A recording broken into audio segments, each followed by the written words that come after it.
राज्यभरात एकीकडे वीज सेवेच्या नावाने बोंब असलेल्या महावितरणने स्मार्ट मीटर बसवण्याची मोहीम सुरू केली असल्याने ग्राहकांमध्ये खळबळ उडाली आहे. ग्राहकांनी स्मार्ट मीटरला कडाडून विरोध केला असून विविध राजकीय पक्ष, सामाजिक संघटना यांनी ग्राहकांच्या बाजूने उडी घेतली आहे. महावितरणच्या स्मार्ट मीटरला सर्वत्र विरोध होत असून मीटरची किंमत, दर्जा, वाढीव येणारे वीज बिल अशा तक्रारीचा पाढा वाचत नागरिक वारंवार तीव्र आंदोलने करत आहेत.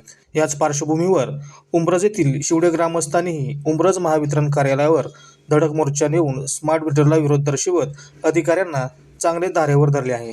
यावेळी डेप्युटी एक्झिक्युटिव्ह इंजिनियर अनंत लाड तसेच अधीक्षक अभियंता बाळासाहेब हळनर यांना शिवडे ग्रामस्थांनी याचा जाब विचारला असता अधिकारी यांच्याकडून उडवाउडवीची उत्तरे देण्यात आल्याने शिवडे ग्रामस्थांनी तीव्र संताप व्यक्त केला. संमती नसताना मीटर बसवणे, मीटर न लावताच वीज बिल धाडणे आणि बिलामध्ये 4 ते 5 पटीने वाढ होणे या प्रकारामुळे जनतेचा संयम सुटत चालला आहे. जर सरकारने आणि महावितरणने या जनतेची दखल घेऊन ही सक्ती तातडीने थांबवली नाही तर येत्या काळात स्मार्ट मीटरचा हा वाद संपूर्ण महाराष्ट्रात महावितरणला चांगलाच महागात पडणार आहे. हे निश्चितच. महावितरण सांगते हे मीटर ग्राहकांच्या फायद्याचं आहे, पण दुसरीकडे हेच मीटर बसवल्यानंतर सर्वसामान्याचे खिसे रिकामे व्हायला लागलेत. बिल दुप्पट तिप्पट येत असल्याचा आरोप करत संपूर्ण महाराष्ट्रात ठिकठिकाणी जनता रस्त्यावर उतरत आहे. सध्या महावितरणच्या भोंगळ मनमानी कारभार चावट्यावर येत आहे. मीटर बदलणे, वीज गळती थांबवणे यासह अन्य उपाययोजना, काटेकोर वसुली, वीज चोरीला आळा घालणे यासाठी निरंतर मोहीम, कर्मचाऱ्यांची कार्यक्षमता वाढवणे या प्रमुख सुधारणेचे 3-13 वाजले आहेत. सरकार वेतन देत असतानाही वर कमाईचा हव्यास काही अभियंत्यांना सुटत नाही. कंत्राटदारांना हाताशी धरून साटेलोटे करणे, खोटी बिले काढणे, चुकीची वीज कनेक्शन देणे असले प्रकार सर्रास घडत असल्याचे निदर्शनास येत आहे. तरीही या महावितरण कंपनीच्या अधिकाऱ्यांचा कारभार सुधारत नसल्याबद्दल तीव्र संताप व्यक्त होत आहे. कराड सुपरफास्ट न्यूजसाठी संतोष वायदंडे, कराड. आपल्याला मी जे काही आता लेट आली थोडं अगोदर त्यांनी सांगितलं स्मार्ट मीटरची योजना काय, स्मार्ट मीटरचे फायदे काय आणि हे सर्व हे केलं. त्यामुळं हे आपल्या फक्त काय उंब्रजमध्येच आहे किंवा कराडमध्येच आहे किंवा साताऱ्यामध्येच असं भाग नाही, पूर्ण महाराष्ट्रामध्ये, पूर्ण देशामध्ये नाही सक्तीचा विषय कसा आहे की पूर्वकल्पना दिली पाहिजे. ज्या मताचे आम्ही सहमत आहे, जर समजा झालं असेल तसं काही तर आम्ही पुढची जी काही बसवणार ती कल्पना देणार नाही. आता काय आमची एकच मागणी आहे की जे पहिले जुने मीटर होते ना तेच तुम्ही आता बसवा. आम्हाला वाटलं ऐकून घ्या माझ्या घरामध्ये साधा कलर टी होता, आता मी चांगला स्मार्ट काय माझी परिस्थिती असेल तशी. आता जे पहिले मीटर होते ना ते सक्ती करू नका. आम्ही आंदोलन सुद्धा या बाबतीत केलेले आहे. कसं आहे, सक्ती करू नका म्हणण्यापेक्षा आपण तुम्हाला आता याच्यातून एकच मार्ग सुवर्ण म्हणजे तुम्ही म्हणताय सगळ्यांना कल्पना दिली.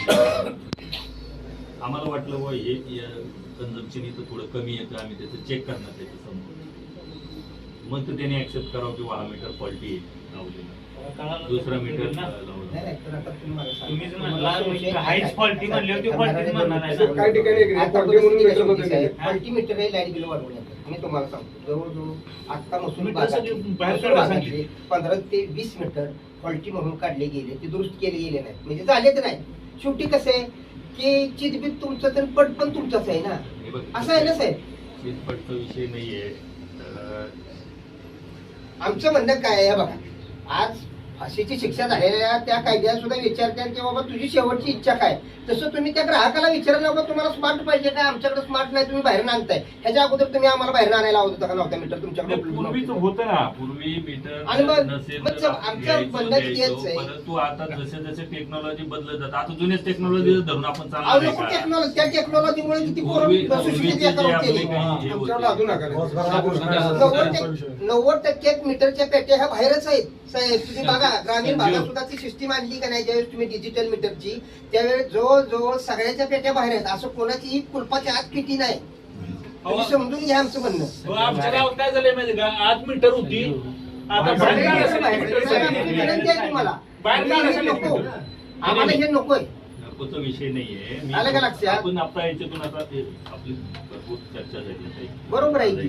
आपण यातून आता असं लाड साहेब यांचे जे काही मीटर चुकलेले म्हणतायत, ज्यांचं म्हणणं आहे किंवा हे आहे, तर यांच्या सगळ्यांच्या याच्या सिरीजमध्ये आपला स्टॅटिक मीटर लावा. त्यांना दाखवून द्या की हे स्टॅटिक एक मिनिट त्या म्हातारीने जरा बोला ते वैस- नाही, त्याच्यामध्ये आता बघितलं त्याच्यामध्ये मला दोन काय changes काय केले म्हणायचं? आज तुम्ही स्मार्ट मीटर देत आहे, आज तिला साधा मोबाईलची पण त्यांचं bill माहिती दिलंय ना. नाही, नाही, आता- बघितलं मला काय म्हणायचं, आता ह्याला स्मार्ट मीटर मध्ये ते अगदी पैसे भरायचे किंवा कट करायचे ह्याला काय करणार आहे? मला त्याच्यासाठी तर तुम्ही नाही सहकार्य मला करा. एक सांगा की आता तुम्ही स्मार्ट मीटर आज एक तरी घर किंवा एक तरी माणूस असं सापडेल का हो तुम्हाला की त्याच्याकडे फोन नाहीये 100% ना, हा बघा. हा, मग त्याला अज्ञानी कशा म्हणायचं गरज आहे. किती माणसं लावा? ऐका, गरज आहे. त्याला मला काय म्हणायचं हे कसं आहे, हे जे आहे की नाही, हे लाईट म्हणा, पाणी म्हणा, रस्ते म्हणा, हे मूलभूत हे आमच्या अधिकार बघा, आहेत. मी तुम्हाला आता हे सांगतो की आता ही आपली कंपनी आहे महावितरण कंपनी, शासनाची अखेरीत असलेली कंपनी आहे, एक सामाजिक बांधिलकी म्हणून काम करते ही कंपनी. तुम्ही बाकीच्या ठिकाणी आता मला बोलायचं नाही, परंतु जर याचं प्रायव्हेटायझेशन झालं, खाजगी झालं तर काय परिस्थिती होणार आहे? झालेच का? मला बोलू देणार का नाही? तर लगेच तू तू पडणार सगळे चारी. नाही, काय झालं माहिती आहे? ऐकून घ्या. काय झालं, आपण भूक लागल्यानंतर आपण मागतो. नाही, मला सांगायचं काय की ही जी कंपनी आहे ही सगळ्याचा सारासार विचार करून काम करते. इथं सगळी सबसिडी इंडस्ट्रीयल किंवा बाकीच्या मोठ्या कंझ्युमरवर, कमर्शियल कंझ्युमरवर आपण जो भार लादून इकडची रेसिडेन्शियल किंवा एजीच्या कनेक्शनला सबसिडी रेटनी बिलं देतोय की नाही, चाललंय की नाही आपलं हे. ठीक आहे ना, तुम्ही हे म्हणजे महाराष्ट्र हे कसं आहे शासनाच्या- बघा, म्हणून शेवटी कसं आहे की हे मी तुम्हाला काय सांगितलं, हा फक्त जर साताऱ्यासाठीच निर्णय असताना मी लगेच म्हणलो असतो माझ्या सगळीकडे. काय झालं आपल्याकडे आणि जे मीटर विनामूल्य दिलं जाते, कोणालाही त्याचे पैसे घेत नाही किंवा कोणाला त्याचं हे दिलंय, आणि याच्यातून होणारे जे फायदे आहेत, ते फायदे मी तुम्हाला सांगितले. तुम्ही बघा सर तुम्ही बरं का शासनाचं धोरण राबवताय, जनतेवर लादताय. शासनाने तुम्हाला सांगितले स्मार्ट बसवा मीटर, खाजगीकरण, अदानीकरण हे सगळे मीटर दिले जातात. त्याच्या आधी तुमच्याकडे पैसे नाही. ठीक आहे? एक मला सांगा. जनतेला नका ना. जनतेला आता दिलं का? कसं आहे, जनतेसाठी त्याला तुम्ही काम फक्त करा. एक कॉन्ट्रॅक्ट दिलंय, यांनी एक चालवलं अशातला भाग नाहीये.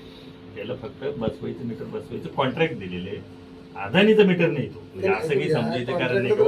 अदानीचं मीटर आहे तुम्ही जे म्हणताय जास्त नाही की त्यांचंही जास्त नाही, तसं नाही ते. काय झालं, महाराष्ट्र एकला आहे. आता काय राहिले आता ते नवीन मीटर बाबत काय आहे? तुम्ही समन्वयक म्हणून तुम्ही काम करता, म्हणजे तुमच्यावर आमचा रोष नाही. रोषाचा विषय नाही. माझं असं म्हणणं आहे आता की इथं उमरस सब डिव्हिजनला जे काही मीटर बदलले, ज्यांचे आता आपण बघितली किंवा 2-4 लोकांचे जे काही मीटर आलेले आहेत, म्हणजे त्यांनी दाखवलं की बाबा माझं एवढं येत होतं, एवढं वाढलेलं आहे, तर त्याच्या सिरीजमध्ये आपण मीटर लावू. 4 दिवसामध्ये त्याचं दूध का दूध, पाणी का पाणी होईल.